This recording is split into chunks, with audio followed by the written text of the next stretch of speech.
야, 카드 왜 안 되니? 백화점 명품관 6천만 원짜리 모피 코트 앞에서 시어머니가 소리쳤습니다. 전화 너머 며느리의 목소리는 차가웠습니다. 누구신데요? 뚝. 15년간 시댁의 유령 디자이너로 살았던 여자가 그날 모든 카드를 해지했습니다. 법원 주차장 바닥에 차키를 던지고 손에 든 건 아버지의 낡은 도구 가방뿐이었습니다. 그리고 1년 후 그녀를 종이라 부르던 사람들이 법정에 섰습니다. 이번엔 수갑을 찬 채로 오늘의 사연 시작합니다. 구독과 좋아요를 누르시면 오늘 하루 행운이 함께 하실 겁니다. 백화점 명품관 안쪽 가장 비싼 모피 코트들이 진열된 구역이었습니다. 박금자가 진열대 앞에서 발을 멈추고 섰습니다. 금자는 거울 앞에서 몸을 이리저리 돌리며 모피 코트를 입어보고 있었습니다. 6천만 원짜리 러시아산 밍크 코트였습니다. 이거 포장해줘요. 금자가 턱을 치켜들며 말했습니다. 젊은 여직원이 공손하게 고개를 숙였습니다. 좋은 선택하셨습니다. 계산대로 모시겠습니다. 금자는 여직원을 따라 계산대 앞으로 걸어갔습니다. 명품 가방을 든 손이 자연스럽게 허리춤으로 올라갔습니다. 카드요. 금자가 지갑에서 검은색 카드를 꺼내 내밀었습니다. 여직원이 카드를 받아 단말기에 긁었습니다. 기계음이 울렸습니다. 여직원의 표정이 미묘하게 굳었습니다. 고객님, 죄송하지만 카드 승인이 안 되네요. 뭐?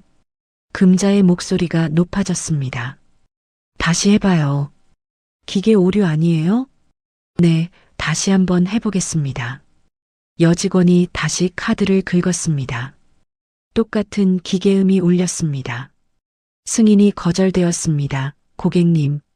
주변에 있던 다른 고객들이 하나둘 이쪽을 쳐다보기 시작했습니다. 금자의 얼굴이 붉어졌습니다. 말도 안 돼. 이 카드 한도가 얼만데. 금자가 핸드백을 뒤지며 휴대전화를 꺼냈습니다. 금자의 손가락이 화면을 빠르게 누르기 시작했습니다. 발신음이 울렸습니다. 한참 만에 전화가 연결됐습니다. 야, 카드 왜 안 돼? 금자가 고함을 질렀습니다. 주변 고객들의 시선이 일제히 금자에게 쏠렸습니다. 전화 너머에서 잠시 정적이 흘렀습니다. 그리고 차분하면서도 낯선 목소리가 들려왔습니다. 누구신데요? 짧은 대답이었습니다. 금자의 눈이 커졌습니다. 뭐, 인연이 지금. 뚝. 전화가 끊겼습니다. 금자는 멍하니 휴대전화 화면을 바라봤습니다. 다시 전화를 걸었습니다. 이번에는 신호음조차 울리지 않았습니다. 통화 연결이 되지 않습니다라는 안내 메시지만 흘러나왔습니다. 고객님, 다른 결제 수단은 없으신가요? 여직원이 조심스럽게 물었습니다. 금자는 대답 대신 급하게 지갑을 뒤졌습니다. 다른 카드를 꺼내 내밀었습니다. 이걸로 해봐요. 여직원이 카드를 받아 단말기에 넣었습니다. 또다시 승인 거절음이 울렸습니다. 금자의 손이 떨리기 시작했습니다. 또 안 돼요? 죄송합니다, 고객님. 금자는 가방 안을 뒤져 세 번째 카드를 꺼냈습니다. 결과는 똑같았습니다. 주변에 모인 사람들이 수군거리기 시작했습니다. 저 사람 카드깡 하다 걸린 거 아니야? 6천만 원짜리 코트를 사려고 하다니. 금자의 얼굴이 새빨개졌습니다. 금자는 코트를 벗어 여직원에게 던지듯 건넸습니다. 다음에 올게요. 금자가 황급히 명품관을 빠져나갔습니다. 구두 굽소리가 바닥에 요란하게 울렸습니다. 같은 시각 법원 주차장이었습니다. 한지혜가 벤치에 앉아 휴대전화를 내려다보고 있었습니다. 지혜의 손가락이 화면을 부드럽게 쓸어내렸습니다. 은행 앱이 열렸습니다. 지혜는 가족 카드 관리 메뉴를 눌렀습니다. 전체 해지 버튼이 보였습니다. 지혜의 손가락이 잠시 멈칫했습니다. 그러나 곧 단호하게 버튼을 눌렀습니다. 해지가 완료되었습니다. 기계음 같은 안내 메시지가 화면에 떴습니다. 지혜는 연락처 목록을 열었습니다. 시어머니라고 저장된 번호를 찾아 길게 눌렀습니다. 차단하기 버튼을 눌렀습니다. 이어서 남편이라고 저장된 번호도 똑같이 처리했습니다. 지혜의 얼굴에는 아무런 감정도 드러나지 않았습니다. 지혜가 천천히 자리에서 일어났습니다. 손에는 이혼 판결문이 들려 있었습니다. 지혜는 판결문을 가방 안에 넣고 주차장을 가로질러 걸었습니다. 검은색 세단 한 대가 주차돼 있었습니다. 지혜는 가방에서 차키를 꺼냈습니다.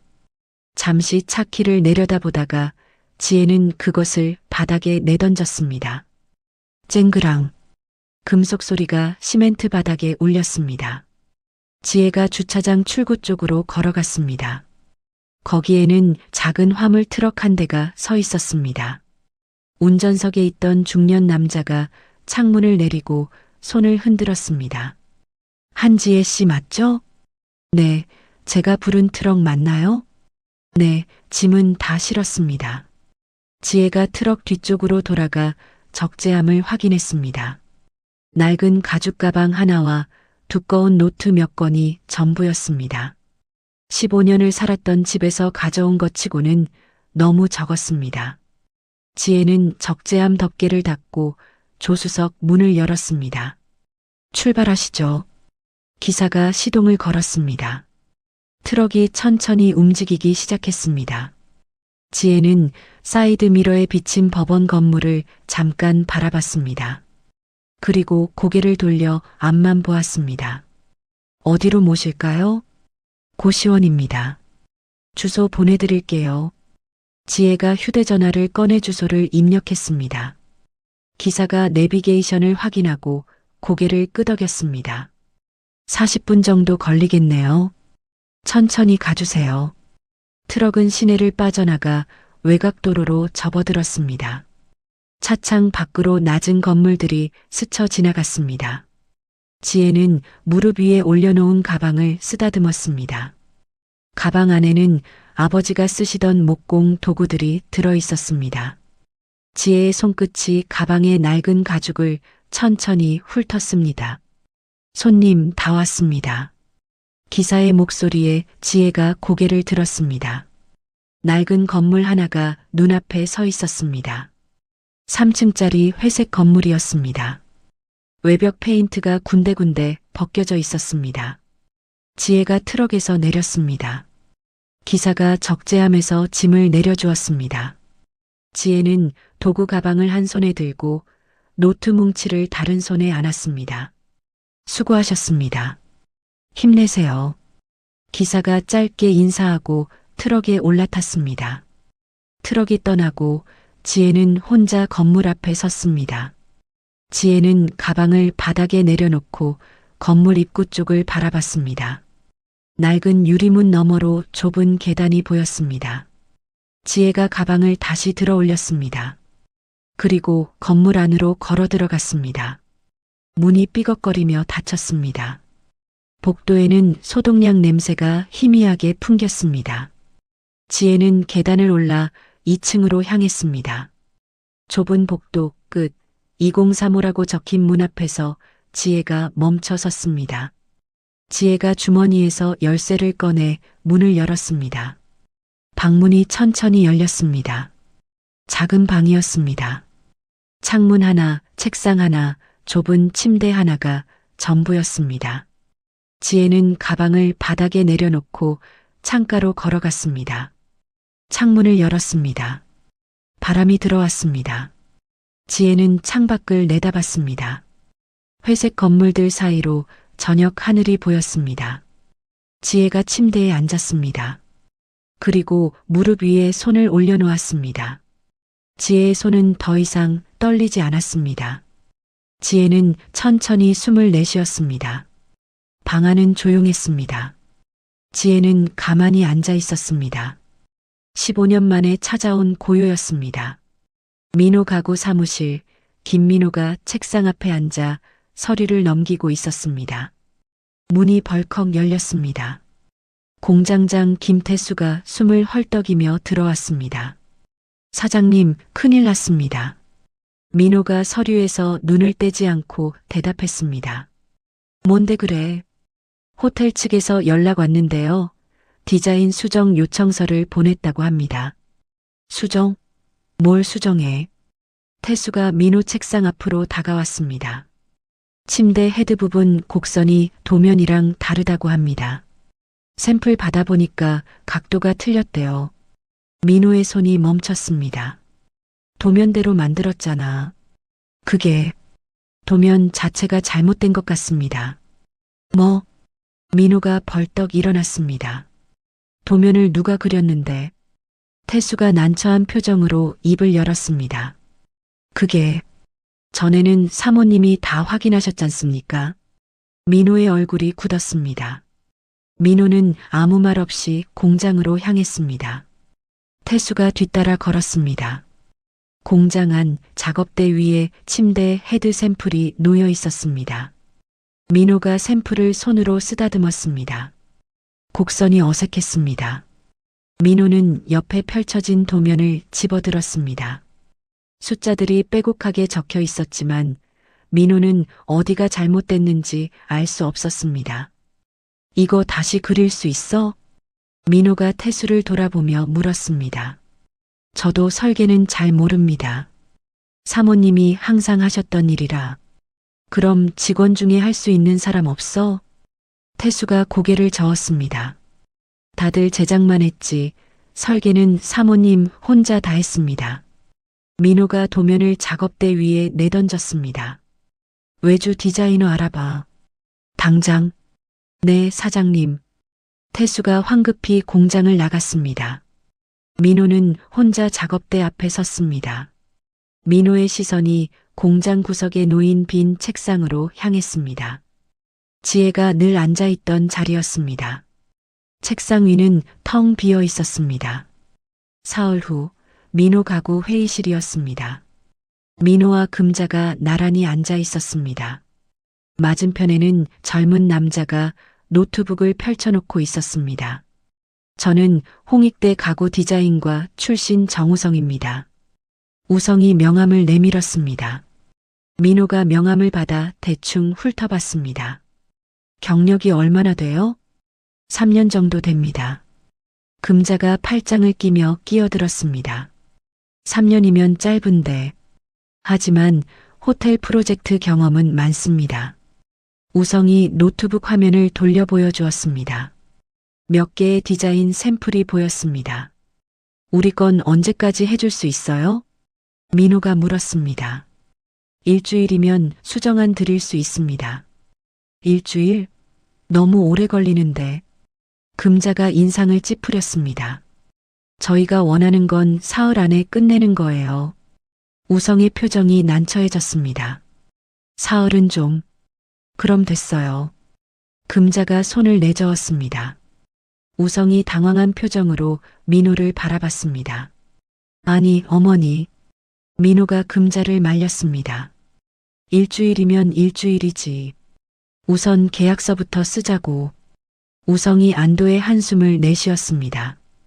일주일 후 민호가 우성이 보낸 파일을 열어보고 있었습니다. 화면 속 디자인은 깔끔했지만 뭔가 어색했습니다. 민호는 바로 옆에 두었던 지혜의 예전 도면과 비교했습니다. 선의 흐름이 달랐습니다. 민호는 우성에게 전화를 걸었습니다. 정 디자이너, 이거 좀 더 부드럽게 할 수 없어요? 어느 부분 말씀이신가요? 여기 곡선 부분. 너무 딱딱해 보여. 아, 그 부분은 구조상 각도를 더 줄이면 강도가 약해집니다. 그래도 보기 안 좋은데. 그럼 다시 수정해 보겠습니다. 전화를 끊고 민호는 한숨을 내쉬었습니다. 이틀 뒤 수정된 디자인이 도착했습니다. 민호는 파일을 열어보고 미간을 찌푸렸습니다. 여전히 마음에 들지 않았습니다. 민호는 휴대전화를 집어들었다가 멈칫했습니다. 지혜의 번호를 누를 뻔했습니다. 민호는 휴대전화를 책상 위에 내려놓고 고개를 저었습니다. 됐어. 이대로 가자. 민호가 혼잣말을 했습니다. 호텔 측에 최종 디자인을 보낸 지 사흘째 되는 날이었습니다. 민호의 휴대전화가 울렸습니다. 호텔 구매 담당자였습니다. 김 사장님, 보내주신 디자인 검토했습니다. 어떻습니까? 솔직히 말씀드려서 이전 샘플에 비해 많이 떨어집니다. 민호의 손에 힘이 들어갔습니다. 어느 부분이 그렇습니까? 전체적인 완성도가 다릅니다. 이전에 협의했던 그 섬세함이 안 보여요. 다시 수정하겠습니다. 죄송하지만 저희 일정이 촉박해서요. 다른 업체와 재협의하는 게 나을 것 같습니다. 잠깐만요. 조금만 시간을. 계약서 검토해 보시면 아시겠지만 디자인 승인 전까지는 저희가 계약 철회할 수 있습니다. 그래도 좋은 하루 되세요. 전화가 끊겼습니다. 민호는 휴대전화를 책상에 내던졌습니다. 휴대전화가 바닥으로 떨어졌습니다. 문이 열리고 금자가 들어왔습니다. 무슨 일이야? 호텔 건 날아갔어요. 뭐? 금자의 목소리가 높아졌습니다. 그게 얼마짜리 계약인데? 나도 알아요. 민호가 소리쳤습니다. 금자가 민호 앞으로 다가왔습니다. 그년 때문이야 다. 금자가 이를 갈았습니다. 그년이 가져간 노트 있잖아. 거기 우리 디자인 다 들어있어. 그건 지혜가 그린 거잖아요. 뭐? 그년이 우리 집에서 먹고 자면서 그린 건데 그게 그년 거야? 민호가 입을 다물었습니다. 금자가 가방에서 휴대전화를 꺼냈습니다. 친정집 전화번호 알아? 왜요? 당연히 찾아야지. 우리 거 가져간 거 돌려받으려고. 금자가 번호를 누르기 시작했습니다. 민호는 아무 말 없이 창밖을 바라봤습니다. 저녁 어느 작은 식당 앞이었습니다. 지혜의 어머니 이순이가 가게 문을 닫고 있었습니다. 순이의 휴대전화가 울렸습니다. 모르는 번호였습니다. 순이가 전화를 받았습니다. 여보세요? 아, 장모님. 금자의 목소리였습니다. 순이의 표정이 굳었습니다. 무슨 일로 전화하셨어요? 지혜 어디 있어요? 왜요? 우리 집 물건 가져갔거든요. 당장 돌려받아야겠어요. 순이가 한숨을 내쉬었습니다. 지혜는 본인 물건만 가져갔을 겁니다. 본인 물건? 그게 무슨 소리예요? 우리 집에서 그린 도면은 다 우리 거예요. 지혜가 15년 동안 그린 건데요. 그래도 우리 회사 직원이었잖아요. 금자가 소리를 질렀습니다. 순이가 전화기를 귀에서 떼었습니다. 지혜는 월급도 안 받았잖아요. 뭐, 밥 먹여주고 재워줬는데 그게 월급 아니에요? 순이의 손이 떨렸습니다. 더 이상 할 말 없습니다. 순이가 전화를 끊으려 했습니다. 야, 이 사람아. 끊지 마. 금자의 고함이 들렸습니다. 지혜 연락처 알려줘요. 안 그러면 직접 찾아갈 거야. 저도 모릅니다. 순이가 전화를 끊었습니다. 순이는 한동안 휴대전화를 손에 쥔 채 서 있었습니다. 손이 계속 떨렸습니다. 그날 밤 민호 가구 사무실이었습니다. 민호와 금자가 마주 앉아 있었습니다. 민호가 서류 뭉치를 금자 앞에 내밀었습니다. 이게 뭐야? 고소장이에요. 금자가 서류를 집어들었습니다. 재산 은닉? 지혜가 이혼하기 전에 돈을 빼돌렸을 거예요. 증거 있어? 만들면 되죠. 민호가 냉소를 지었습니다. 금자가 고개를 끄덕였습니다. 그래, 그렇게 해. 법적으로 확실하게 압박해야 해. 민호가 서류에 서명을 했습니다. 볼펜 끝이 종이 위를 긋는 소리가 조용한 사무실에 울렸습니다. 민호 가구 사무실, 민호가 책상에 앉아 서류를 보고 있었습니다. 문이 열리고 여자가 들어왔습니다. 키가 크고 날씬한 여자였습니다. 검은색 정장 차림에 하이힐을 신고 있었습니다. 오래 기다렸어? 여자가 민호 옆으로 다가와 어깨에 손을 올렸습니다. 희수야, 좀 늦었네. 민호가 여자의 손을 잡았습니다. 희수가 민호 책상 모서리에 걸터 앉았습니다. 고소장은 넣었어? 응, 어제 접수했어. 희수가 고개를 끄덕이며 가방에서 서류 몇 장을 꺼냈습니다. 이거 봐. 민호가 서류를 받아들었습니다. 이게 뭐야? 내전 마누라 재산 목록이야. 민호의 눈이 커졌습니다. 어떻게 이걸 구했어? 로펌에서 오래 일했잖아. 인맥 좀 쓰면 되지. 희수가 웃으며 서류를 가리켰습니다. 여기 봐. 시골에 창고 부지가 하나 있네. 지혜 아버지 이름으로 되어 있다가 상속받은 거야. 크기가 어느 정도야? 600평 정도. 요즘 땅값으로 치면 3억은 되겠어. 민호가 입술을 깨물었습니다. 그걸 어떻게 해? 희수가 민호 쪽으로 몸을 기울였습니다. 가압류 걸면 돼. 네가 고소장 넣었으니까 재산 도피 우려가 있다고 하면 법원에서 받아줄 거야.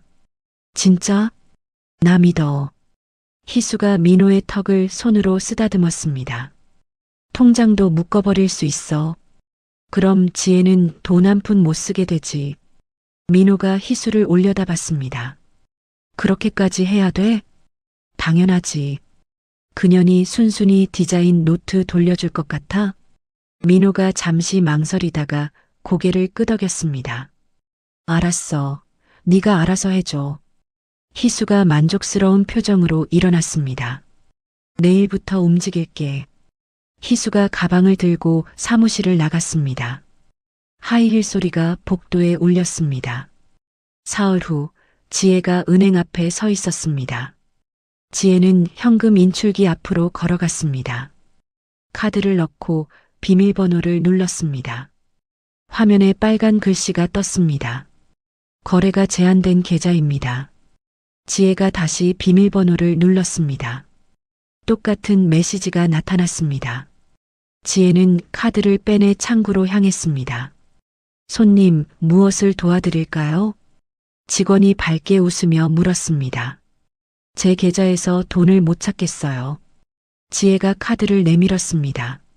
직원이 카드를 받아 컴퓨터에 입력했습니다. 직원의 표정이 미묘하게 변했습니다. 손님, 이 계좌는 현재 가압류 상태입니다. 가압류요? 네, 법원 결정으로 거래가 정지되었습니다. 지혜의 얼굴이 하얘졌습니다. 언제부터요? 이틀 전부터입니다. 직원이 조심스럽게 서류를 출력해 건넸습니다. 자세한 내용은 여기 나와 있습니다. 지혜가 서류를 받아들었습니다. 손이 떨렸습니다. 서류에는 민호의 이름이 적혀 있었습니다. 지혜는 은행을 나와 고시원으로 돌아왔습니다. 방문을 열고 들어서자마자 침대에 주저앉았습니다. 지혜는 가방에서 통장을 꺼냈습니다. 잔액은 80만 원이었습니다. 그것마저 쓸 수 없게 되었습니다. 지혜가 휴대전화를 꺼내 인터넷을 검색했습니다. 아르바이트 구인 사이트를 열었습니다. 식당 설거지, 편의점 야간, 전단지 돌리기. 여러 공고가 떴습니다. 지혜는 식당 설거지 공고를 눌렀습니다. 다음 날 아침 지혜는 작은 중국집 주방에 서 있었습니다. 앞치마를 두른 주인 아주머니가 지혜를 훑어봤습니다. 나이가 어떻게 되세요? 48입니다. 일 힘든데 괜찮겠어요? 네, 할 수 있습니다. 주인 아주머니가 고개를 끄덕였습니다. 하루 4시간, 시급 10,000원. 점심시간이랑 저녁시간만 나오면 돼요. 감사합니다. 지혜가 허리를 숙여 인사했습니다. 그날부터 지혜는 매일 중국집에 나갔습니다. 설거지를 하고 바닥을 닦고 쓰레기를 버렸습니다. 손이 거칠어졌습니다. 허리가 아팠습니다.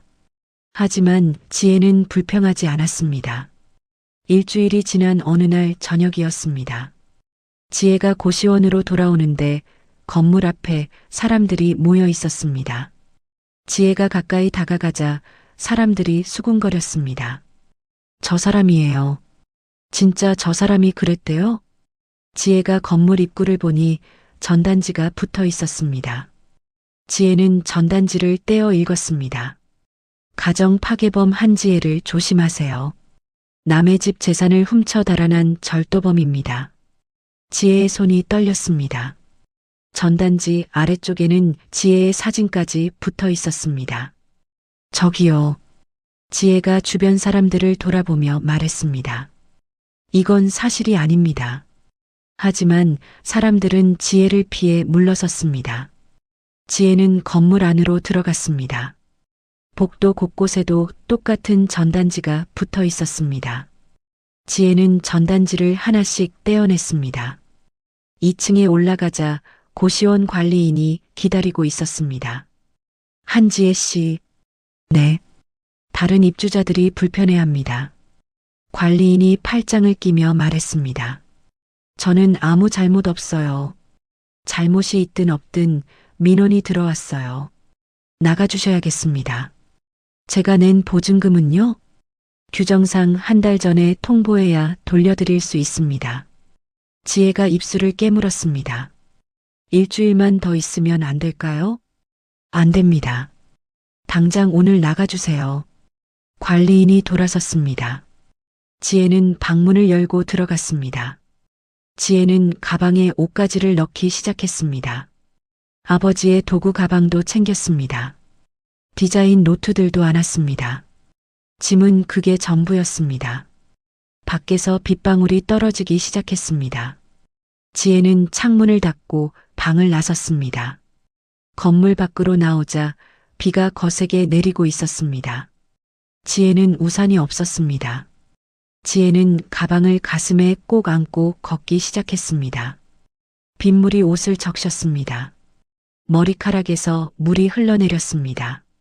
지혜는 계속 걸었습니다. 시장통 골목에 들어섰습니다. 비를 피할 곳을 찾았습니다. 작은 처마 밑이 보였습니다. 지혜는 그곳으로 들어가 주저앉았습니다. 도구 가방을 무릎 위에 올려놓았습니다. 가방 표면에 빗물이 맺혔습니다. 지혜는 소매로 가방을 닦았습니다. 사람들이 우산을 쓰고 지나갔습니다.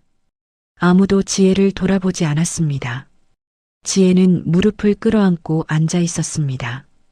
빗소리만 들렸습니다. 지혜는 눈을 감았습니다. 밤이 깊어갔습니다. 비는 계속 내렸습니다. 지혜는 처마 밑에서 몸을 웅크린 채 앉아 있었습니다. 차가운 바람이 불어왔습니다. 지혜의 이가 덜덜 떨렸습니다. 하지만 지혜는 도구 가방을 놓지 않았습니다. 새벽이 되자 비가 그쳤습니다. 지혜는 천천히 눈을 떴습니다.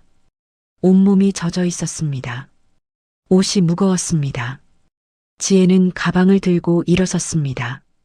다리에 힘이 없었습니다. 지혜는 벽을 짚고 겨우 몸을 지탱했습니다. 아침 햇살이 골목을 비쳤습니다. 지혜는 햇빛을 바라봤습니다. 눈부셨습니다.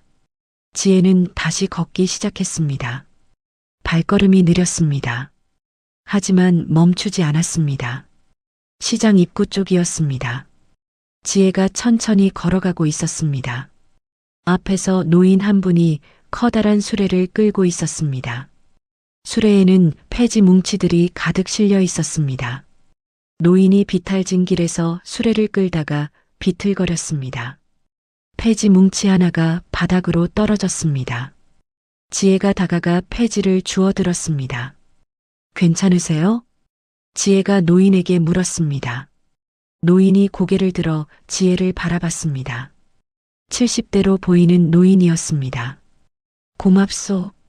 노인이 허리를 펴며 말했습니다. 지혜가 폐지를 수레에 다시 올렸습니다. 제가 밀어드릴까요? 아니요, 괜찮소. 노인이 손을 내저었습니다. 그때 노인의 시선이 지혜가 안고 있는 가방으로 향했습니다. 낡은 가죽 도구 가방이었습니다. 그 가방, 노인이 가방을 가리켰습니다. 혹시 한석주 목수님 거 아니오? 지혜의 눈이 커졌습니다. 아버지를 아세요? 석주 씨가 당신 아버지요? 노인이 놀란 표정으로 지혜에게 다가왔습니다. 네, 한석주가 제 아버지입니다. 가방 좀 보여주시겠소? 지혜가 가방을 노인에게 건넸습니다. 노인이 가방 옆면을 살폈습니다. 작은 낙관이 새겨져 있었습니다. 석주라는 글자였습니다. 맞소. 석주 씨 가방이 맞아. 노인의 목소리가 떨렸습니다. 석주 씨는 어디 계시오? 돌아가셨어요. 10년 전에. 지혜가 조용히 대답했습니다. 노인의 얼굴이 어두워졌습니다. 그랬구만. 노인이 한숨을 내쉬었습니다. 실례지만 할아버지는 아버지를 어떻게 아세요? 나는 강만수라고 하오. 석주 씨한테 큰 은혜를 입었지. 강만수가 지혜를 바라봤습니다. 30년도 더 전 일이요. 내가 노점상을 하던 시절이었소. 비가 억수같이 쏟아지던 날 장사 도구를 담던 나무 상자가 완전히 부서졌소. 만수가 먼 곳을 바라보며 말을 이었습니다. 석주 씨가 지나가다가 보더니 그냥 고쳐주셨소. 돈도 안 받고 말이오. 그런 일이 있었군요. 지혜가 고개를 끄덕였습니다. 그때 석주 씨가 해준 말이 아직도 기억나오. 어려울 때 서로 도와야 사람 사는 세상이라고 했소. 만수가 지혜에게 가방을 돌려주었습니다. 당신은 석주 씨 따님이시오? 네, 막내딸 한지혜입니다. 지혜 양. 만수가 지혜의 모습을 천천히 살폈습니다. 젖은 옷, 거친 손, 핏기 없는 얼굴. 무슨 일이 있었소? 만수가 조심스럽게 물었습니다. 지혜는 대답하지 않았습니다. 다만 가방을 꼭 껴안았습니다. 배고프지 않소? 만수가 물었습니다. 지혜의 배에서 소리가 났습니다. 지혜의 얼굴이 붉어졌습니다. 따라오시오. 만수가 수레를 끌고 걷기 시작했습니다. 지혜가 망설이다가 뒤따라갔습니다. 골목을 빠져나가 큰 길로 나왔습니다. 검은색 차 한 대가 길가에 서 있었습니다. 운전기사가 차에서 내려 만수에게 다가왔습니다. 회장님, 기다리고 있었습니다. 기사가 허리를 숙여 인사했습니다. 지혜가 놀란 표정으로 만수를 바라봤습니다. 회장님이세요?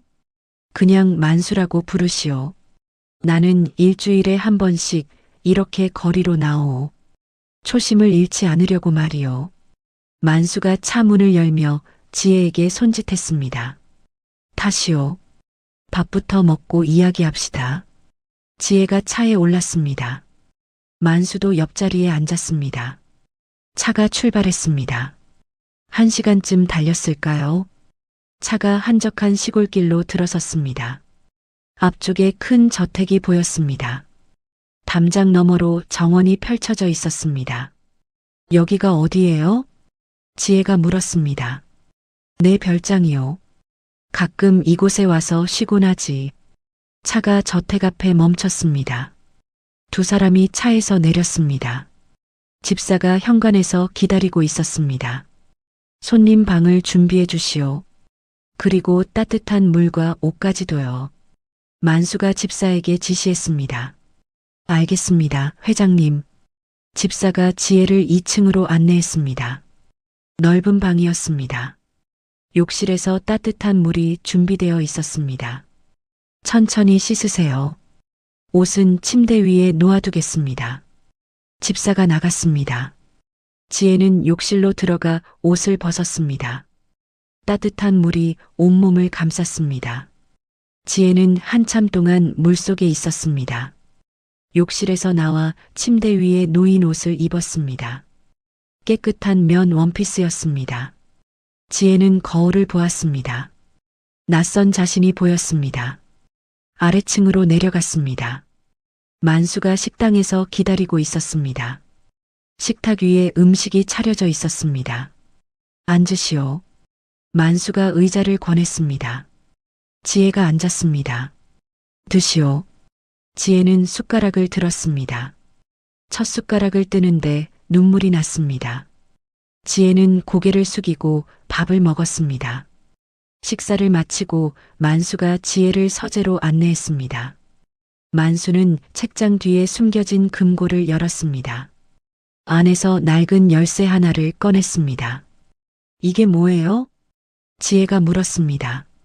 석주 씨가 내게 맡긴 거요. 언젠가 따님이 찾으러 올 거라고 했소.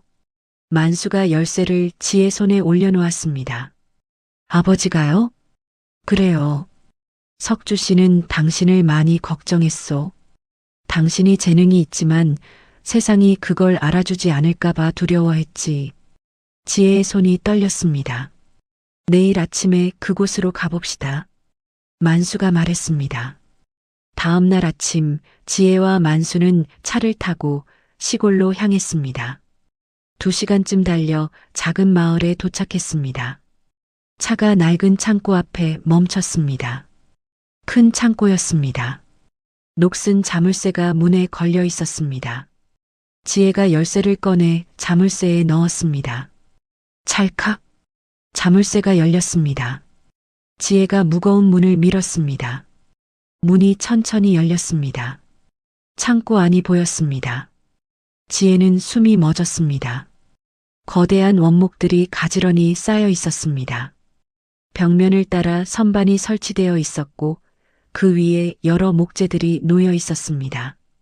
이게 다 지혜가 중얼거렸습니다. 석주 씨가 30년 넘게 모은 거요. 당신을 위해 준비한 거지. 만수가 창고 안으로 들어갔습니다. 지혜도 뒤따라 들어갔습니다. 창고 안쪽에 작은 책상이 하나 있었습니다. 책상 위에 봉투가 놓여 있었습니다. 봉투 겉면에 지혜에게라고 적혀 있었습니다.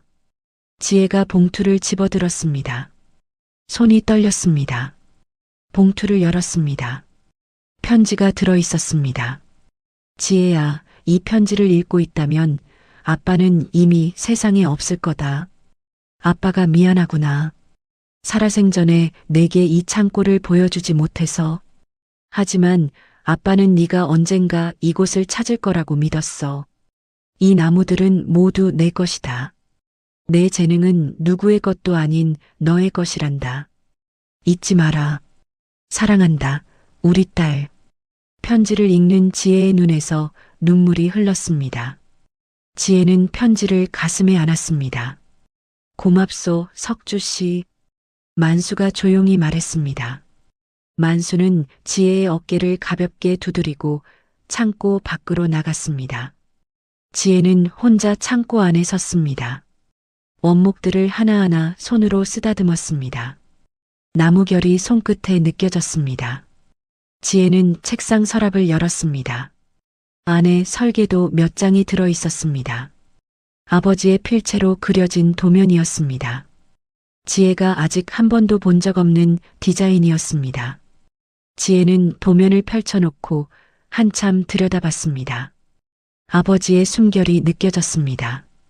창문으로 햇빛이 들어왔습니다. 원목들이 은은하게 빛났습니다. 지혜는 천천히 숨을 들이마셨습니다. 나무 향기가 코끝에 스며들었습니다. 지혜는 도구 가방을 열었습니다. 아버지의 대패가 들어 있었습니다. 지혜는 대패를 꺼내 손에 쥐었습니다. 아버지, 이제 시작할게요. 지혜가 조용히 말했습니다.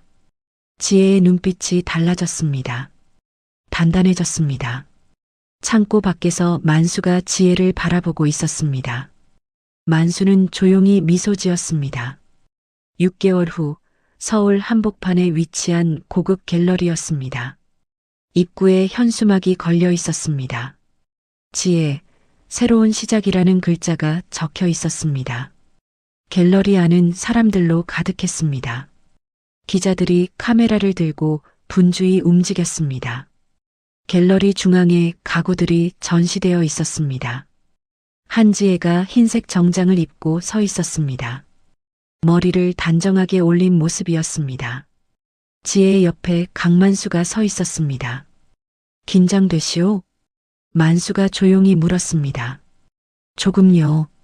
지혜가 미소 지으며 대답했습니다. 잘할 거요. 당신 작품이 증명할 테니까. 만수가 지혜의 어깨를 가볍게 두드렸습니다. 한 남자가 마이크를 들고 단상으로 올라갔습니다. 갤러리 관장이었습니다. 여러분, 오늘 이 자리에 모여주셔서 감사합니다. 관장이 말을 시작했습니다.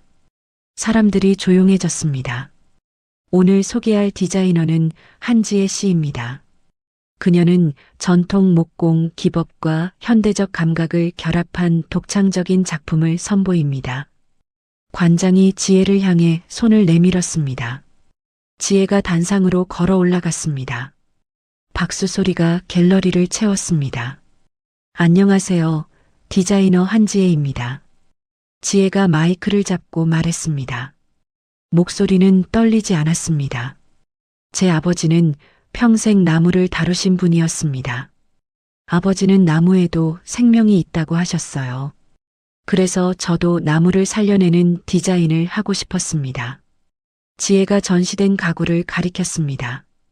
이 작품들은 모두 아버지가 30년 넘게 준비하신 원목으로 만들었습니다. 아버지의 마음과 제 손길이 함께 담긴 가구들입니다. 한 기자가 손을 들었습니다. 질문 있습니다. 이전에 민호 가구에서 일하셨다고 들었는데 그때 경험이 도움이 되었나요? 지혜는 잠시 멈칫했습니다. 그리고 천천히 대답했습니다. 그곳에서의 시간은 제게 많은 것을 가르쳐 줬습니다. 하지만 이 작품들은 온전히 저만의 것입니다. 지혜의 목소리에 힘이 실렸습니다. 제 재능은 누구의 것도 아닌 저의 것입니다. 갤러리 안이 조용해졌습니다. 그리고 다시 박수가 터져 나왔습니다. 런칭 행사가 끝나고 한 달 후였습니다. 만수의 사무실에서 지혜와 만수가 마주 앉아 있었습니다. 책상 위에 서류 한 장이 놓여 있었습니다. 밀라노 가구 박람회 초청장이요. 만수가 서류를 지혜에게 밀었습니다. 밀라노요? 지혜가 놀란 표정으로 물었습니다. 당신 작품이 이미 유럽에서 화제요. 박람회 측에서 직접 초청했소? 믿기지 않아요. 지혜가 초청장을 들여다봤습니다. 믿으시오. 당신은 이미 훌륭한 디자이너요. 만수가 웃으며 말했습니다. 2달 후 밀라노 박람회장이었습니다. 거대한 홀 안에 세계 각국의 가구들이 전시되어 있었습니다. 지혜의 부스 앞에 사람들이 모여들었습니다. 금발의 여자가 지혜의 의자를 만지며 감탄했습니다. 정말 아름다워요. 이 곡선 좀 보세요. 여자가 옆 사람에게 말했습니다. 손으로 직접 깎은 거예요? 한 남자가 지혜에게 물었습니다. 네, 모든 곡선은 대패로 직접 다듬었습니다. 지혜가 영어로 대답했습니다. 놀랍군요. 요즘 이렇게 작업하는 사람이 드문데. 남자가 고개를 끄덕였습니다. 박람회 마지막 날 시상식이 열렸습니다. 지혜는 객석에 앉아 있었습니다. 심장이 빠르게 뛰었습니다. 올해의 신인 디자이너 대상은 사회자가 봉투를 열었습니다. 한국에서 온 한지혜 디자이너입니다. 지혜의 이름이 불렸습니다. 지혜는 자리에서 일어났습니다. 다리가 후들거렸습니다. 무대로 걸어 올라갔습니다. 조명이 눈부셨습니다. 사회자가 트로피를 건넸습니다. 수상 소감 부탁드립니다. 사회자가 마이크를 지혜에게 내밀었습니다. 감사합니다. 지혜가 트로피를 가슴에 안고 말했습니다. 이 상은 제 것이 아닙니다. 저를 믿어주신 아버지, 그리고 저를 도와주신 모든 분들의 것입니다. 지혜의 눈에 눈물이 맺혔습니다. 저는 오랫동안 제 이름을 숨기고 살았습니다. 하지만 이제는 디자이너 한지혜로 당당히 서겠습니다. 카메라 플래시가 터졌습니다. 박수 소리가 홀을 가득 채웠습니다. 한국으로 돌아온 지혜는 창고를 찾았습니다. 아버지의 창고였습니다. 지혜는 창고 안으로 들어갔습니다. 한쪽 구석에 작은 나무 의자가 놓여 있었습니다. 지혜가 어릴 적 아버지가 만들어주신 의자였습니다. 지혜는 의자에 앉았습니다. 트로피를 무릎 위에 올려놓았습니다. 햇빛이 창문으로 들어와 트로피를 비쳤습니다. 반짝이는 빛이 창고 벽에 반사되었습니다. 지혜는 가방에서 아버지의 편지를 꺼냈습니다. 여러 번 읽어 낡아빠진 편지였습니다. 지혜는 편지를 펼쳤습니다. 내 재능은 누구의 것도 아닌 너의 것이란다. 지혜가 조용히 문장을 소리내어 읽었습니다. 목소리가 떨렸습니다. 지혜는 편지를 가슴에 안았습니다. 눈물이 볼을 타고 흘러내렸습니다. 15년간 참았던 눈물이었습니다. 아버지, 해냈어요. 지혜가 중얼거렸습니다. 제 이름으로 해냈어요. 지혜는 한참 동안 울었습니다. 서러움의 눈물이 아니었습니다. 기쁨의 눈물이었습니다. 창고 밖에서 새들이 지저귀는 소리가 들렸습니다.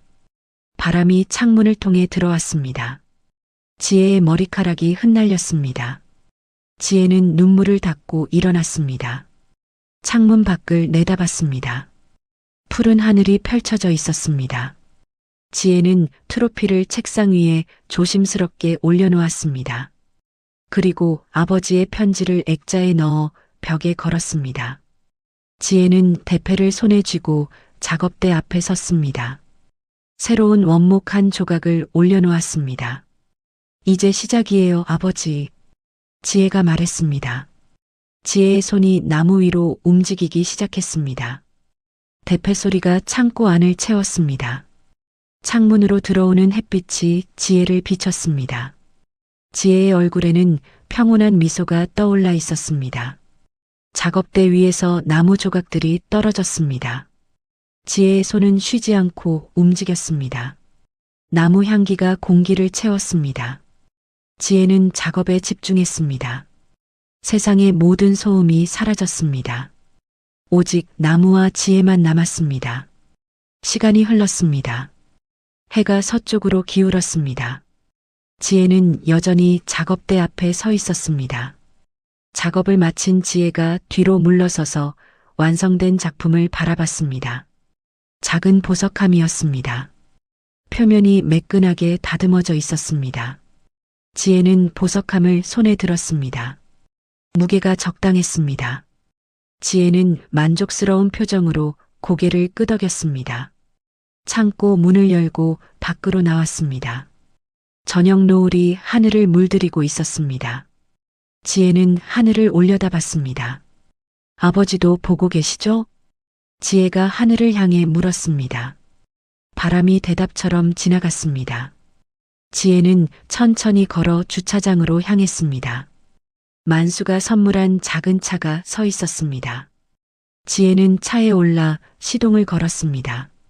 차가 창고를 떠나 도로로 나왔습니다. 백미러에 비친 창고가 점점 작아졌습니다. 지혜는 앞만 보고 운전했습니다. 민호 가구 사무실, 민호가 노트북 화면을 응시하고 있었습니다. 화면에는 밀라노 박람회 기사가 떠 있었습니다. 지혜가 트로피를 든 사진이 크게 실려 있었습니다. 민호는 마우스를 내려놓고 의자 등받이에 몸을 기댔습니다. 책상 위에 놓인 담배갑을 집어들었습니다. 담배 한 개비를 빼내 입에 물었습니다. 문이 열리고 희수가 들어왔습니다. 희수는 민호 책상 앞에 서서 화면을 내려다봤습니다. 아직도 그 기사 보고 있어? 희수가 팔짱을 끼며 물었습니다. 전현이 저렇게 잘 나가는데 가만히 있을 수 있어? 민호가 담배를 재떨이에 비볐습니다. 그래서 내가 준비했잖아. 희수가 가방에서 서류 뭉치를 꺼내 책상 위에 던졌습니다. 이게 뭐야? 지혜가 여기서 일할 때 그린 도면들이야. 내가 복사해뒀거든. 민호가 서류를 펼쳐봤습니다. 여러 가구 디자인이 그려져 있었습니다. 이걸 어떻게 써? 지혜 신작이랑 비교해봐. 비슷한 부분 많아. 희수가 민호 옆에 앉으며 노트북을 당겼습니다. 희수는 지혜의 수상작 사진을 열었습니다. 여기 봐. 이 곡선 부분. 희수가 화면을 가리켰습니다. 이거랑 네가 가진 도면이랑 비슷하지? 민호가 서류와 화면을 번갈아 봤습니다. 비슷하긴 한데. 비슷한 게 아니라 똑같다고 우기는 거야. 희수가 냉소를 지었습니다. 기자회견 열어서 표절이라고 폭로하는 거지. 민호가 잠시 망설였습니다. 그래도 증거가 약한 거 아니야? 그래서 이것도 준비했어. 희수가 다른 서류를 꺼냈습니다. 고용 계약서였습니다. 이건 뭐야? 지혜가 민호 가구 직원이었다는 계약서야. 민호가 계약서를 자세히 봤습니다. 지혜의 서명이 있었습니다. 이 서명, 가짜야. 내가 만든 거. 희수가 태연하게 말했습니다. 민호의 얼굴이 굳었습니다. 이건 위조 아냐? 걸리지만 않으면 돼. 지혜한테 원본 계약서 없잖아. 희수가 민호의 손을 잡았습니다. 이번이 마지막 기회야. 지혜를 완전히 무너뜨릴 수 있어. 민호는 한참 생각하다가 고개를 끄덕였습니다. 알았어. 언제 할 거야? 내일 당장. 이틀 후, 한 호텔 회의실에 기자들이 모여 있었습니다. 앞쪽에 민호와 금자, 희수가 나란히 앉아 있었습니다. 테이블 위에 마이크가 놓여 있었습니다. 민호가 마이크를 당겼습니다. 오늘 이 자리를 마련한 이유는 심각한 표절 사건을 알리기 위해서입니다. 기자들이 메모를 시작했습니다. 최근 밀라노 박람회에서 수상한 한지의 디자이너는 저희 회사 민호 가구의 디자인을 도용했습니다. 한 기자가 손을 들었습니다. 증거가 있습니까? 민호가 희수를 쳐다봤습니다. 희수가 일어나 프로젝터를 켰습니다. 화면에 두 개의 디자인이 나란히 떴습니다. 왼쪽이 민호 가구의 미발표 도안이고 오른쪽이 한지혜 씨의 수상작입니다. 희수가 포인터로 화면을 가리켰습니다. 여기 곡선 부분, 이 비율, 전체적인 구조가 완전히 동일합니다. 금자가 마이크 앞으로 몸을 기울였습니다. 저 여자는 제 며느리였어요. 15년 동안 우리 집에 얹혀 살면서 우리 기술을 배웠죠. 금자의 목소리가 떨렸습니다. 이혼하고 나가면서 회사 자료를 몽땅 가져갔어요. 그걸로 지금 돈을 벌고 있는 거예요. 다른 기자가 질문했습니다. 한지혜 씨가 직원이었다는 증거가 있습니까? 희수가 서류를 들어 올렸습니다. 여기 고용 계약서가 있습니다. 한지혜 씨는 민호 가구의 정식 디자이너였습니다. 희수가 계약서 사본을 기자들에게 나눠줬습니다. 따라서 그녀가 재직 중 작업한 모든 디자인은 회사 소유입니다. 민호가 다시 마이크를 잡았습니다. 저희는 한지혜 씨를 상대로 50억 원의 손해배상 소송을 제기할 예정입니다. 카메라 플래시가 터졌습니다. 기자들이 동시에 질문을 쏟아냈습니다. 그날 저녁 뉴스가 일제히 이 소식을 보도했습니다. 지혜는 작업실에서 텔레비전을 보고 있었습니다. 밀라노 박람회 수상자 표절 논란. 화면에 큰 글자가 떴습니다. 앵커가 뉴스를 읽었습니다. 신진 디자이너 한지혜 씨가 전 직장의 디자인을 도용했다는 의혹이 제기됐습니다. 화면이 바뀌었습니다. 민호의 기자회견 장면이 나왔습니다. 지혜는 리모컨을 내려놓고 소파에 주저앉았습니다. 휴대전화가 울렸습니다. 만수였습니다. 회장님, 지혜의 목소리가 떨렸습니다. 뉴스 봤소? 네. 내일 아침에 만납시다. 대응 방법을 찾아야 하오. 죄송해요. 회장님께 피해를. 피해는 무슨. 진실을 밝히면 돼요. 만수가 차분하게 말했습니다. 전화를 끊고 지혜는 창밖을 바라봤습니다. 다음 날 지혜의 작업실 앞에 기자들이 몰려들었습니다. 지혜가 문을 열고 나오자 카메라가 일제히 플래시를 터뜨렸습니다. 한지혜 씨, 표절 의혹에 대해 어떻게 생각하십니까? 정말 민호 가구 디자인을 훔친 겁니까? 기자들이 마이크를 들이댔습니다. 지혜는 고개를 숙이고 차로 향했습니다. 대답 좀 해주세요.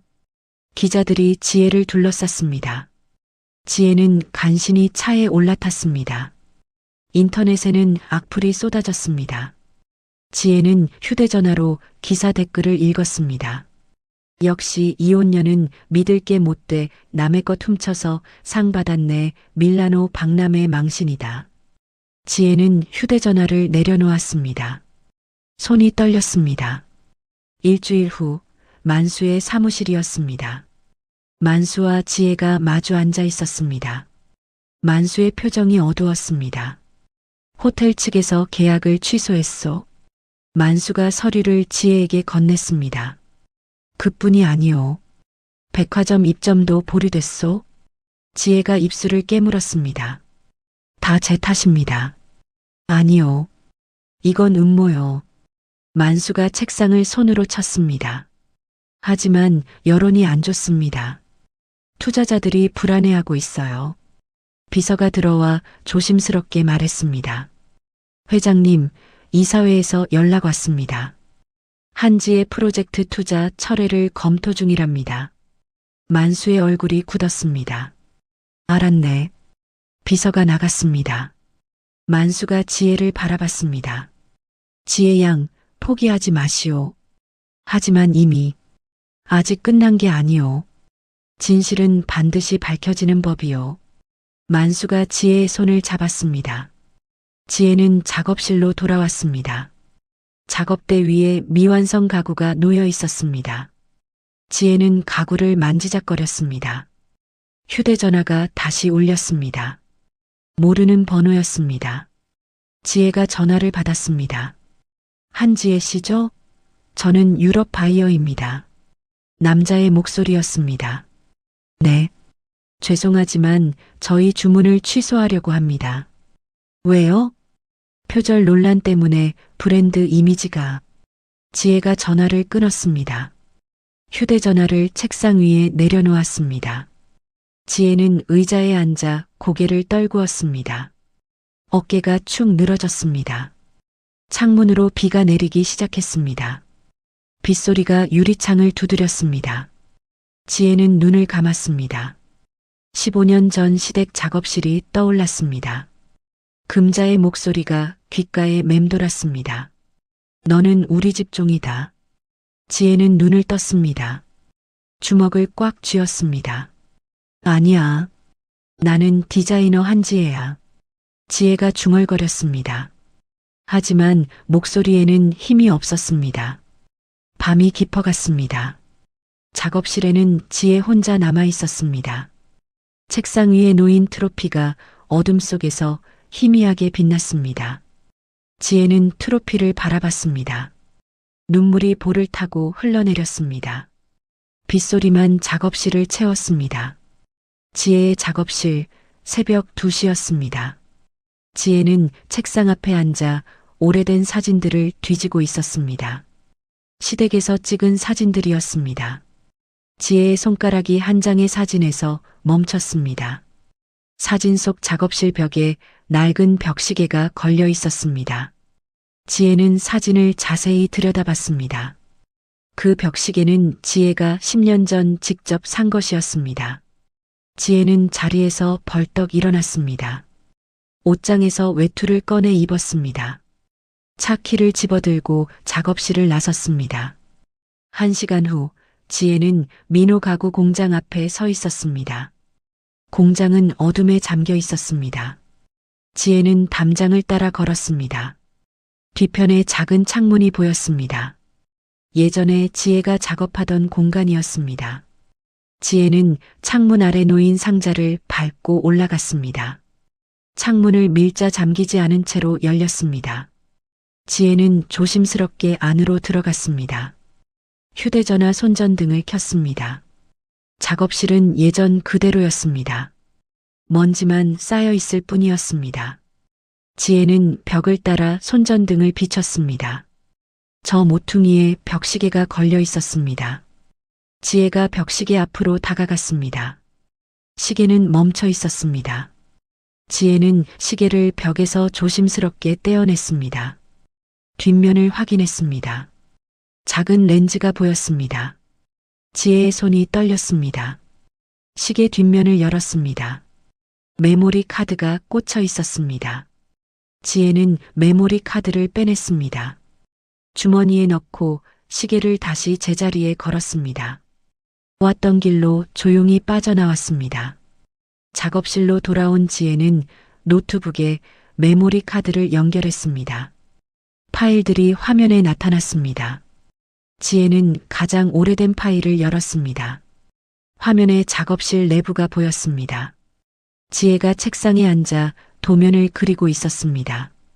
문이 열리고 금자가 들어왔습니다. 또 그림이나 그리고 앉았네. 금자의 목소리가 들렸습니다. 어머님, 호텔건 마감이 내일이라서요. 화면 속 지혜가 고개를 들지 않고 대답했습니다. 내일이든 모레든 네가 그린 건 다 우리 거야. 금자가 지혜의 책상으로 다가왔습니다. 네가 여기서 먹고 자는 게 공짜인 줄 알아? 죄송합니다. 너는 우리 집 종이야. 네가 그린 모든 건 내 아들 이름으로 나갈 거야. 알아들었어? 금자가 지혜의 도면을 낚아챘습니다. 지혜는 아무 말도 하지 못했습니다. 영상이 끝났습니다. 지혜는 다른 파일들도 열어봤습니다. 비슷한 장면들이 수십 개 저장되어 있었습니다. 지혜는 휴대전화를 집어들었습니다. 만수에게 전화를 걸었습니다. 회장님, 증거를 찾았어요. 다음 날 오전 만수의 사무실이었습니다. 만수와 지혜, 그리고 변호사 한 명이 모여 있었습니다. 변호사가 노트북으로 영상을 확인하고 있었습니다. 이 정도면 충분합니다. 변호사가 노트북을 닫으며 말했습니다. 바로 반소를 제기하죠. 명예훼손과 무고죄로 가능할까요? 지혜가 물었습니다. 충분합니다. 게다가 저쪽에서 제출한 고용계약서도 의심스러운 점이 많아요. 변호사가 서류를 꺼내 펼쳤습니다. 이 계약서, 서명 필체를 감정해 봤는데 위조 가능성이 높습니다. 만수가 고개를 끄덕였습니다. 그럼 사문서 위조죄도 추가할 수 있겠군요. 네, 그렇습니다.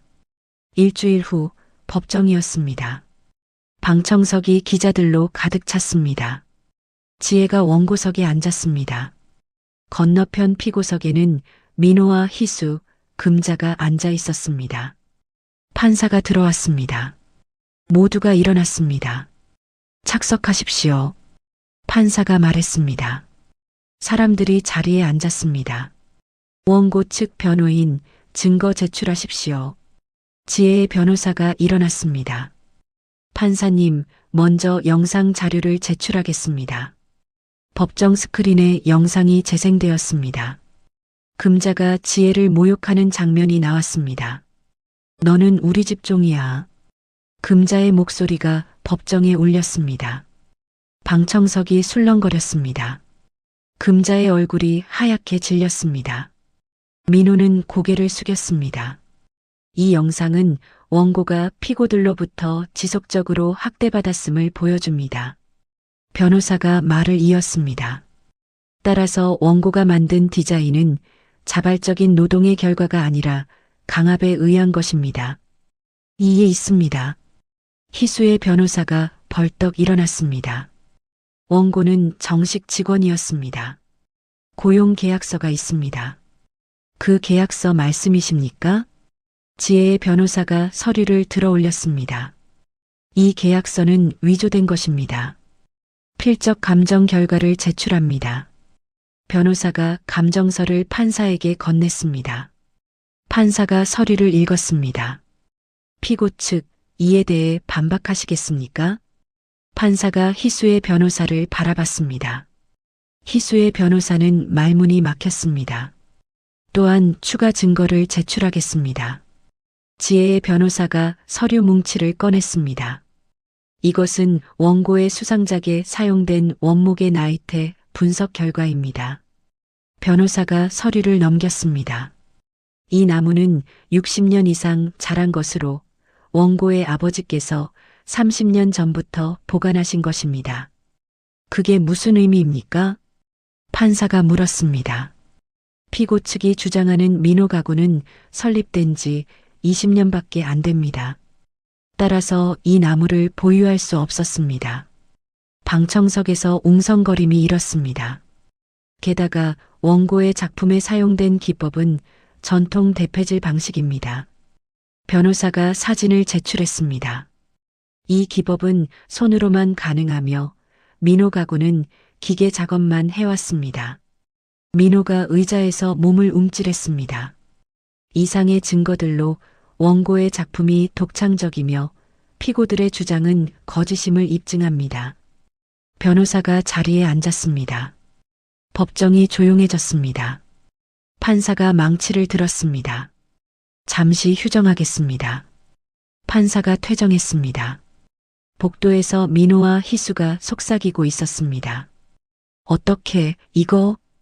민호의 목소리가 떨렸습니다. 계약서가 가짜인 게 들통났잖아. 진정해. 아직 끝난 거 아니야. 희수가 민호의 팔을 잡았습니다. 그때 경찰 2명이 다가왔습니다. 박희수 씨, 김민호 씨 맞습니까? 네, 그런데요. 희수가 경찰을 돌아봤습니다. 사문서 위조 및 무고죄로 긴급 체포하겠습니다. 경찰이 수갑을 꺼냈습니다. 뭐요? 지금 뭐 하는 거예요? 희수가 소리쳤습니다. 묵비권을 행사할 수 있습니다. 경찰이 희수에게 수갑을 채웠습니다. 민호에게도 수갑이 채워졌습니다. 이것 봐요, 오해예요. 민호가 발버둥쳤습니다. 금자가 복도에서 그 장면을 지켜봤습니다. 금자는 벽에 기대섰습니다. 다리에 힘이 풀렸습니다. 지혜가 복도로 나왔습니다. 금자와 눈이 마주쳤습니다.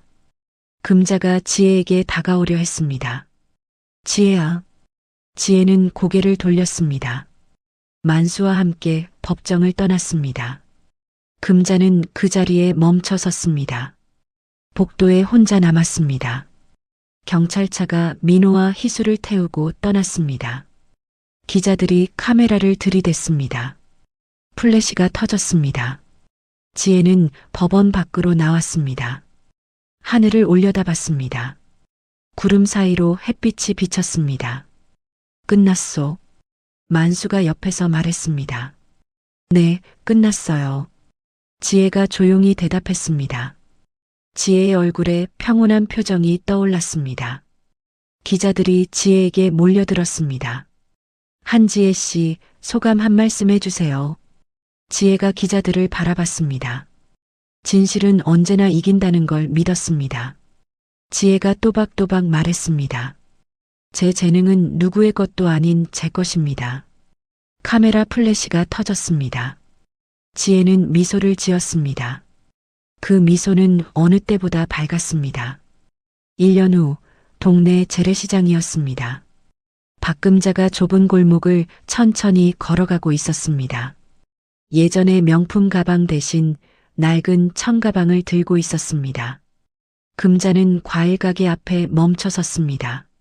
상인이 금자를 보고 손짓했습니다. 이거 오늘 안 팔면 버려야 해요. 싸게 줄게요. 상인이 멍든 사과 몇 개를 비닐봉지에 담았습니다. 얼마예요? 금자가 물었습니다. 1,000원이요. 금자는 지갑을 열었습니다. 1,000원짜리 지폐 몇 장이 전부였습니다. 금자가 지폐 한 장을 꺼내 건넸습니다. 감사합니다. 상인이 봉지를 건넸습니다. 금자는 봉지를 받아 가방에 넣었습니다. 시장을 빠져나와 낡은 다세대 주택 앞에 섰습니다. 3층까지 계단을 올라갔습니다. 숨이 찼습니다. 금자는 계단 난간을 잡고 잠시 쉬었습니다. 좁은 방문을 열고 들어갔습니다. 원룸이었습니다. 부엌과 방이 하나로 붙어 있었습니다. 금자는 가방을 내려놓고 낡은 소파에 앉았습니다. 텔레비전을 켰습니다. 뉴스가 나오고 있었습니다. 디자이너 한지혜 씨가 이번에 유럽 명품 브랜드와 협업을 발표했습니다. 앵커의 목소리가 들렸습니다. 화면에 지혜가 나왔습니다. 환하게 웃고 있는 모습이었습니다. 금자는 리모컨을 집어 던졌습니다. 리모컨이 벽에 부딪혀 떨어졌습니다. 금자는 고개를 떨구었습니다. 같은 시각 어느 건설 현장이었습니다. 김민호가 시멘트 자루를 어깨에 메고 걸어가고 있었습니다. 땀이 얼굴을 타고 흘러내렸습니다. 김민호, 빨리 안 와?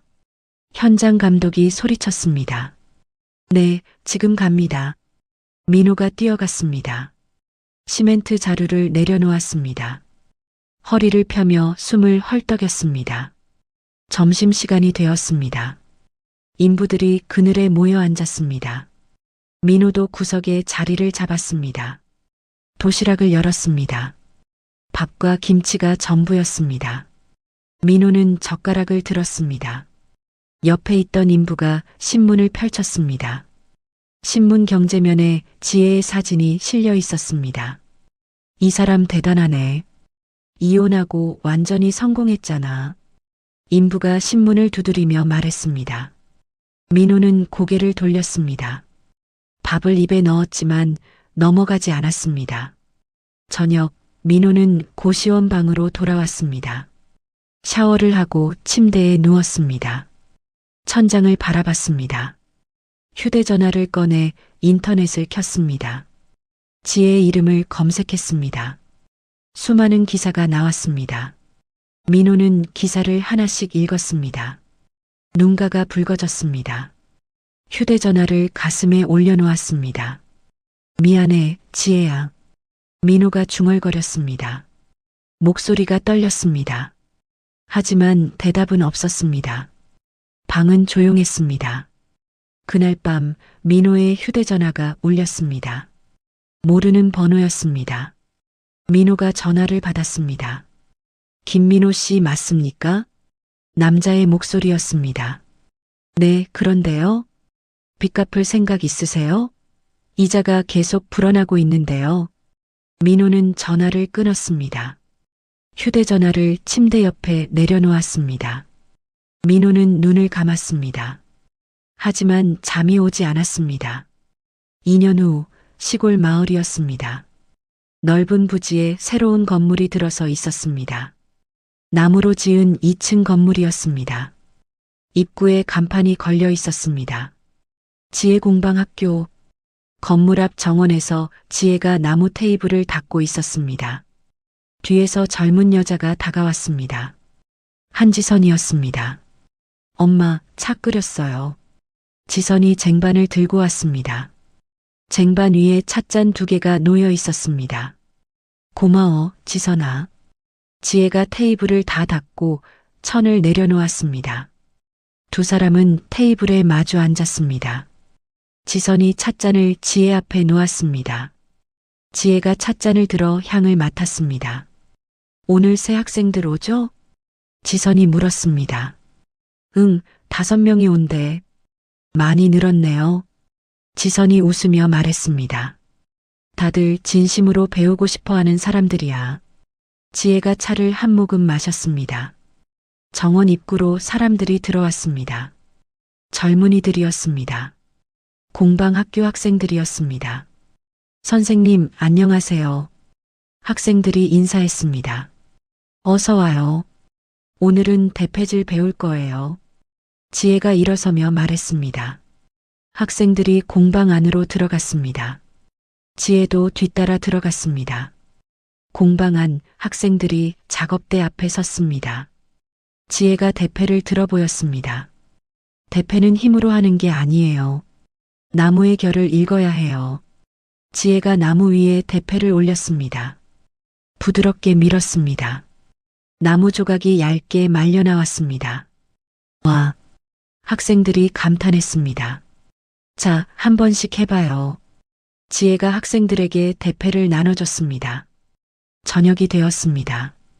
학생들이 하나둘 집으로 돌아갔습니다. 지혜와 지선만 공방에 남았습니다. 엄마, 저 설거지 할게요. 지선이 찻잔들을 모았습니다. 그래, 나는 정리 좀 하고 나갈게. 지혜가 작업대를 정리했습니다. 톱밥을 쓸어 담았습니다. 도구들을 제자리에 놓았습니다. 공방 한쪽 벽에 액자가 걸려 있었습니다. 아버지의 편지였습니다. 지혜는 잠시 액자 앞에 섰습니다. 아버지, 잘하고 있죠? 지혜가 조용히 물었습니다. 창문으로 바람이 들어왔습니다. 마치 대답처럼 느껴졌습니다. 지혜는 공방을 나와 정원으로 갔습니다. 지선이 테이블을 닦고 있었습니다. 다 했어요, 엄마. 고생했어. 두 사람은 나란히 벤치에 앉았습니다. 석양이 하늘을 물들이고 있었습니다. 엄마, 행복해요? 지선이 물었습니다. 지혜는 지선을 돌아봤습니다. 응, 정말 행복해. 지혜가 지선의 손을 잡았습니다. 이게 진짜 내 삶이야. 누구의 것도 아닌. 석양빛이 두 사람을 비췄습니다. 정원의 나무들이 바람에 살랑거렸습니다. 지혜는 하늘을 올려다봤습니다. 구름이 천천히 흘러가고 있었습니다. 지혜의 얼굴에는 평온한 미소가 떠올라 있었습니다. 테이블 위에 놓인 찻잔 두 개가 석양빛을 받아 반짝였습니다. 따뜻한 차 향기가 정원에 퍼졌습니다. 멀리서 새 한 마리가 날아갔습니다. 지혜는 그 새를 바라봤습니다. 자유롭게 날아가는 모습이었습니다. 지선이 지혜의 어깨에 머리를 기댔습니다. 지혜는 딸의 머리를 쓰다듬었습니다. 엄마, 응? 사랑해요. 나도 사랑해. 두 사람은 말없이 앉아 있었습니다. 해가 천천히 지고 있었습니다. 하늘이 붉게 물들었다가 점점 어두워졌습니다. 첫 별이 하늘에 떴습니다. 지혜는 별을 바라봤습니다. 밤하늘은 고요했습니다. 공방학교의 불빛이 하나둘 켜졌습니다. 따뜻한 빛이 정원을 비췄습니다. 지혜와 지선은 천천히 일어났습니다. 공방으로 걸어갔습니다. 뒷모습이 단단해 보였습니다. 문이 닫혔습니다. 정원에는 평화가 내려앉았습니다. 바람이 나무 사이를 지나갔습니다. 밤은 깊어갔습니다. 한지혜는 15년을 종으로 살았지만 결국 자신의 이름으로 일어섰습니다. 아버지가 남긴 나무와 사랑으로 세상에 증명했습니다. 재능은 누구의 것도 아닌 오직 그 사람만의 것이라는 걸 말입니다. 때로는 모든 것을 잃은 것처럼 보이는 순간이 진짜 나를 찾는 시작점이 될 수 있습니다. 당신의 가치는 누구도 빼앗을 수 없습니다. 이야기를 끝까지 들어주신 분이 계시다면 구독과 잘 들었다고 댓글 하나만 남겨주세요. 새로운 이야기가 나오면 제일 먼저 전해드리겠습니다. 감사합니다.